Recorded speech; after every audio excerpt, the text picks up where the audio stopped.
Welcome to silk thread design part 3. இப்போ நீங்கள் பார்த்துட்டு இருக்க டிசைன் வந்து ரொம்ப யூனிக்கான பேட்டர்ன். இந்த பேட்டர்ன் எங்கே வரும்னு பார்த்தீங்கன்னா ஸ்லீவ்ஸில் ஹேண்டில் மிடில் பார்ட்டை கவர் அப் பண்ணியிருப்போம். அண்ட் இதில் எக்ஸ்ட்ரா யூனிக்காக தெரியறதுக்கு 3D ஒர்க்கும் ஆட் பண்ணியிருப்போம்.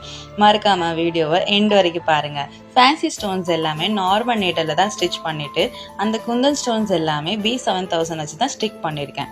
பை தி வே நான் கேட்குறேன், நீங்கள் பார்க்குற வீடியோவில் தெரியும்னு நினைக்கிறேன், நான் எல்லாமே ஸ்டிச் தான் பண்ணிகிட்ருக்கிறேன் அப்படின்னு. தென் ஆல்சோ கிளைண்ட் ஈஸியாக சொல்கிறாங்கப்பா, இது ஸ்டிச் பண்ணலை, அவங்க க்ளூ வச்சு ஒட்டி தான் கொடுத்துருக்க மாதிரி தோணுது எனக்கு அப்படின்னு. How it's possible? க்ளூ வச்சு ஒட்டி கொடுத்தேன் அப்படின்னா இவ்வளோ அண்ட் பர்ஃபெக்ட் அண்ட் நீட் ஃபினிஷிங்கோட கிடைக்குமா?